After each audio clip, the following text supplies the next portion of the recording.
करमपुर जी मशहूर दरगाह सखी दौलत शाह बुखारी भरसा फ़कीर ज़वार मीर इनायत हुसैन ख़ान बिजरानी पारां क़ाइम कयल मदरसा दानिशगाह अबू फ़ज़ल अब्बास जो बुनियाद रखियो वियो।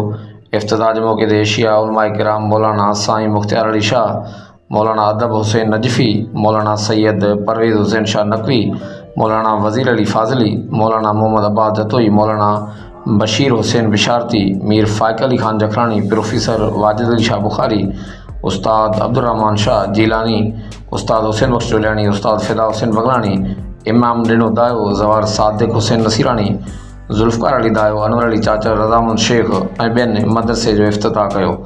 मीर इनायत हुसैन ख़ान बिजरानी जे वालिदैन अज़ीज़ व अक़ारिब मरहूमनि जे ईसाले सवाब लाइ मजलिस जो एहतमाम कयो वियो। मजलिस जो आगाज़ तिलावत कलाम पाक सां कयो वियो। तंहिंखां पोइ शिया उलमा किराम मजलिस खे ख़िताब कयो।